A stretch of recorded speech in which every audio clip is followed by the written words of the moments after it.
Hello, my friends. Welcome back to English Flow Podcast. Today, I want to talk about a very simple but important question. Why do we learn English? Why do we practice every day? Why do we continue even when learning feels slow or difficult? Many people start learning English with energy, but after some time, that energy disappears. So today, I want to talk about what really keeps learning alive and why motivation is not what most people think it is. For a long time, people believed motivation came from rewards and pressure. If you study, you get a good score. If you work hard, you get money. If you make mistakes, you are corrected or punished. This system worked well in the past, especially for simple tasks.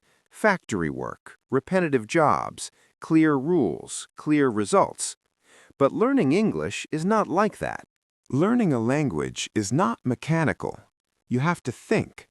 You have to choose words. You have to express ideas.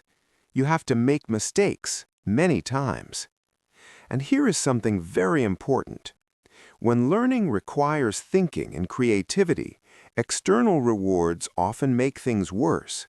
They change why you learn. Imagine two learners.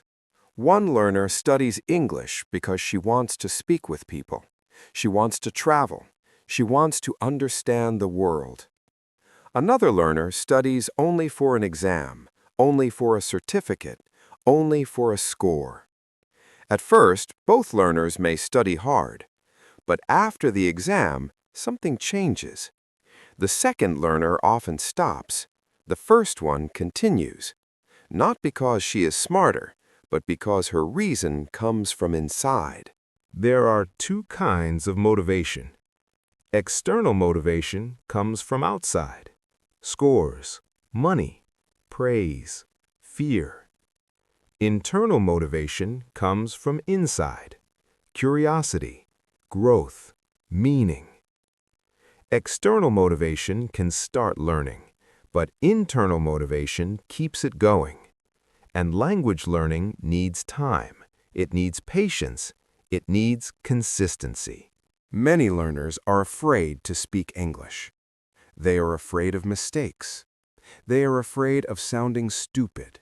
They are afraid of being judged. When learning is controlled by scores and correction, people stop taking risks. And without risk, there is no speaking. Without speaking, there is no progress. This brings us to another important idea: autonomy. Autonomy means freedom, the freedom to choose how you learn. When you choose the content, the time, the method, learning feels different. You are no longer following orders. You are building something that belongs to you. Think about this. A learner who waits for instructions waits for motivation.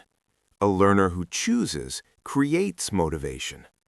When learning becomes your decision, not your duty, something changes. You become active. You take responsibility. You continue even without pressure. Real progress in English is slow. Sometimes it feels invisible. Sometimes it feels frustrating. But slow progress does not mean failure.